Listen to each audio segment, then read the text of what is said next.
Welcome to the Art and Culture of Early Africa. With this lesson, we're going to delve into a continent that is actually a mix of several rich and diverse civilizations. One of the things that we'll experience while looking into these different societies is that much of the information has been lost because these societies were primarily prehistoric. In other words, they didn't write things down. And when the Europeans came in the 1600s, they really destroyed a lot of the sites that maybe we could have gotten some information from. But there remains the oral tradition. And in addition to the oral tradition, these arts are often still in use. In other words, the art and artifacts of many of the peoples of Africa were actually vehicles or tools to help them to communicate with the spirit world. So these works of art could serve as intermediaries between the temporal, everyday reality and the supersensible reality of the supernatural realms. So many of these arts are still in practice, and along with the oral tradition and the ongoing practice of and use of these artifacts, we do still have a rich tradition that we'll be exploring. And we'll be looking into how each society rendered the figure and rendered their artwork in a little different style. Often it was influenced by the materials that they were using. For example, what we're looking now is at the Great Mosque at Djenné. And as you'll notice, it's made of mud. And it's actually been rebuilt 3 times, but it's considered a great wonder of the world. We will return to Djenné a little bit down the road, but first let's go back to the origin of humanity. That's always a good place to start, eh? Here we have a sculpture that's called the crowned head of a Yoruba warrior. It's made of zinc and brass and was made somewhere between the 12th and the 15th century. The Yoruba people of southwest Nigeria had a very strong and rich culture that really is maintained to this day, although it's been challenged in recent centuries. They believed that their ancient capital city of Ife was called the navel of the world, the site of the original creation. Ife's first ruler was named Aduduwa, and he came down from heaven, according to the legend, to create earth. And then he had many children which populated the earth and led to all Yoruba ancestors since that time. In fact, the kings of the Yoruba people to this day, they can trace their lineage back to this first ruler, Oduduwa. By the 11th century, Ife was really a thriving city in our known history, in the historical record. And even today, each Yoruba city claims to have ties to Ife. And even in this country, the city of Ife has taken on sort of mythical proportions as being a center of learning and of rich cultural traditions. These people really were masters of a technique that we call lost wax. We'll look at that in detail in a future image. But what we see here, let's just take a moment and study this image. It is a ruler, it's a king or a queen, possibly a queen, because you can see the delicate features can have a female look to them also. But notice the lines on the face. This is to represent what's called scarification, ritual scarring that was seen to be a beauty feature. So if you look at how the artist who did this original work has made the scarification kind of mold to the features, you can see that they really were masters indeed. This would have originally been carved out of wax and then gone through a casting process. Now, even though we have the lineage of the Yoruba rulers back to the originals, we don't really know why this was made. But one thing we do know is that it was made by the Yoruba people. In kind of a sad statement on European influence, when the Europeans first encountered these heads, now there are many of these heads, this is simply a prime example. When the Europeans first encountered these heads, they thought, oh, no way, these primitive Africans could not have made these sophisticated works of art, so it must be someone from the lost city of Atlantis. In fact, this point of view was first published by a renowned German scholar in the early 20th century. We have to take into consideration the effects of colonialism as we look at the continent of Africa and study its art. Although, in my opinion, it's important to look open-eyed at the negative effects and at some of the positive impact, but also to maintain a pretty objective vantage point, as in, it is what it is, and we have the art that we have to look at. So the effects of colonialism are going to come up again and again in this lesson, but let's stand back and just look at it as a part of the whole of this beautiful, graceful tradition. Oh, look, it's time to take a little tour via the map of Africa. So let's talk about early exploration. Now we have Egypt up here in the northeast corner, and Egypt is covered in a different lesson, so we're going to pass on Egypt this time around. We do have records of Egyptians coming down into the continent of Africa as early as 2300 BC. And then we also have records of the Phoenicians and the Greeks that had active trading up along the northern coasts around between at least 1000 and 300 BC. And they developed great trade routes across the Sahara. Which you think about this, I find it rather mind-blowing myself to think about way back in those ancient times, them traveling all across the continent with rather limited means, really, to establish trading connections. You see, that was the wealth of Africa for the rest of the world.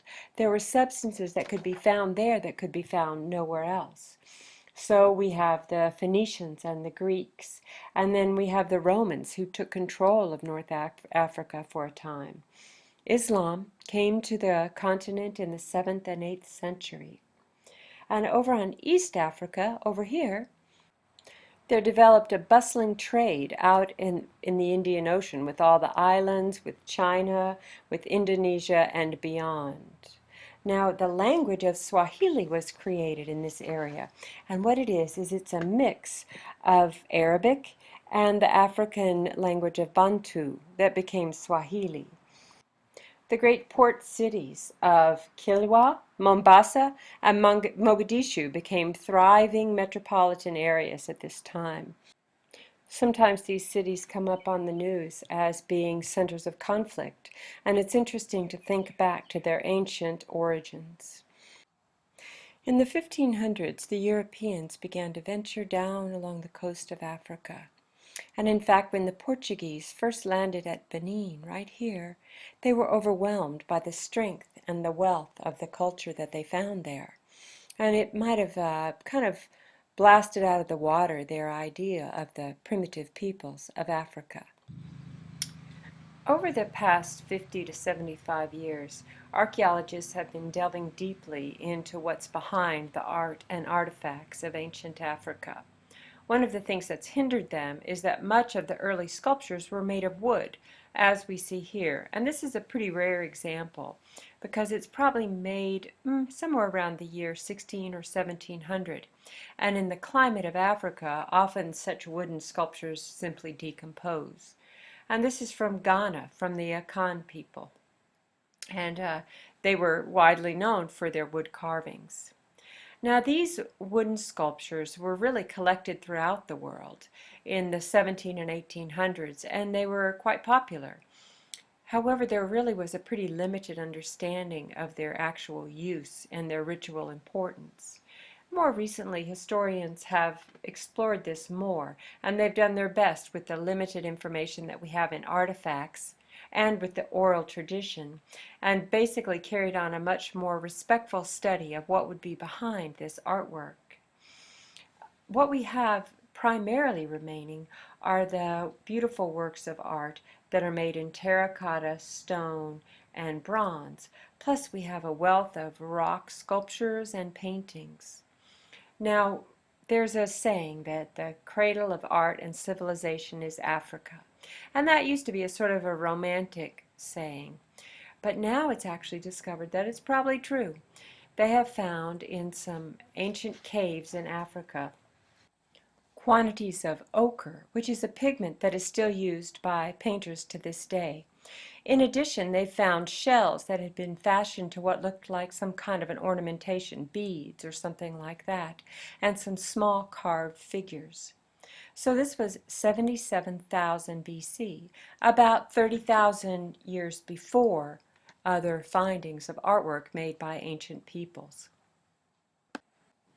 Here we have some dancers that are an example of some of the rock art that was done. Oh, it started about 8,000 BC, and this is in the area of present-day Algeria and Libya, which is in the northern part of the African continent.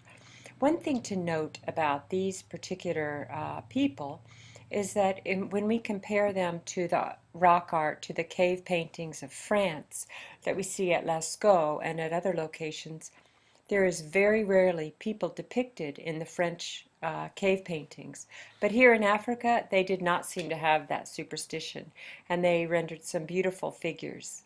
You know, these figures, you can see that they're dancing, they have some kind of a headdress, and they have a costume that's pretty elaborately rendered. This area in the Central Saharas in Libya and Algeria has really a wealth of artwork, and it reflects the change of the Sahara from a fertile grassland to a desert. We see depicted both people and animals, and they're really finely done. So let's just go through a little bit of the history here. The artwork goes back to about 8,000 BC, and by about 4,000 BC, the Sahara is really drying out. Really became a desert by about 2500 BC. The horse was introduced in about 1500 BC, and the camel came along in about 600 BC. Now we have a lot of reports of the Egyptians. So much of the artwork is similar, and in the past it was believed that the Egyptians came and influenced the people of the Saharan desert. But more recently we've begun to wonder if maybe it was the other way. It would make a lot of sense that as the desert became desert, as the grasslands dried out, that the people would immigrate to the area that is now Egypt, and that they would bring their beautiful artistic tradition with them. Let's look at a few animals that were depicted in these ancient caves because they're just beautiful. This is an incised elephant. An incision is about what you think. It means that it's carved into the rock. This elephant is so beautifully rendered. You can really see the power of the beast, and it's in motion, which takes a rather sophisticated hand. Now we have an antelope asleep. And again, this is so finely rendered. This one has some nice decorative touches, and it's also nice to note the way the artist has maybe used the contour of the rock to enhance the sculpture. Also, this is very deeply incised into the rock. So here we have some of the earliest artwork, really from what we can call the cradle of art and civilization. Here we have one of the earliest examples of a head, and it's from the Nok people in Nigeria, somewhere around 500 to 200 BC. Now what I want you to notice about this head is how it has simplified features and D-shaped eyes. But also notice the holes in the eyes and in the mouth. This would have been for the firing process. One of the things that I love to consider when looking at some of these ancient ceramics is that they actually had to fire these in a kiln. And some of these are really large-scale ceramics that would be challenging to fire in the computer-driven kilns that we have today. In ancient kilns, they had to use fire. And they had to have that as a balanced heat for a sustained period in order to complete the firing process. Now these people, the Nok people from Nigeria, were also some of the earliest masters of iron technology. The archaeologists have found the residue from smelters, ore, as well as furnaces and bellows. Some of the other sculptures that we found of the heads from the Nok people have beads and other kinds of adornment, and they suggest that they were either dressed up for some kind of a party or that they were perhaps royalty that were depicted and recorded in these sculptures. So this is of terracotta clay from the Nok people. Oh look, the British are coming. Here's a more recent rock painting of undetermined age, but probably 15 or 1600, and it depicts the British with the firearms coming in to, and it's actually painted with blood as one of the pigments. So, I think I just won't say anything else, and we'll move on to the next slide, which is about burial rituals. Here we have the burial site at Igbo Ukwa, and in this place is where we have the earliest evidence of bronze casting, and this is also one of the earliest elite burial sites. Within this one area, there were three different archaeological sites. Here we have the burial, and then there was two other sites that were storehouses of sacred objects or elite objects. It's interesting that they buried this great ruler, and he is known to be a ruler according to the local tradition, in a seated position. And he had all these adornments with him, beautiful artifacts, cast bronze, um, sculptures, and thousands of beads that were originally around his neck as a necklace. It's fascinating that much as we see in Egypt, the dead are carried on to the afterlife, so to speak, with treasures surrounding them. And of course, that's why we have the treasures to study, and it's also why the history of grave robbing goes back, since soon after these fellows were put in the ground, really. So now let's go on to Ife. Ife was a city in southwestern Nigeria, in a forested part of that country, current Nigeria. And it was founded about 800, the year 800 in our common era. The city was laid out in a circular pattern with the king's residences and the sacred space, the ritual space, at its center. One of the things that these people did was they created these elaborate paving patterns with the paving stones, these mosaics upon the ground. Also, they had a rich artistic tradition, and the relics from Ife are known to be among the most spectacular in the history of art, really. And here we have a relatively simple and yet beautiful terracotta vessel from Ife. One thing I'd like you to notice is that it's broken at the bottom. Archaeologists believe that it was broken when it was buried, so that any libations that were poured into it could go upon the ground. Now, if you remember, when we were studying South American art, we saw the same tradition practiced there. That's yet another example of how people all around the world seem to get sort of the same idea at almost the same time in the ancient world. We have the pyramids, we have this practice, and many others that are repeated in cultures really around the globe as we study the history of ancient art. I just find that fascinating.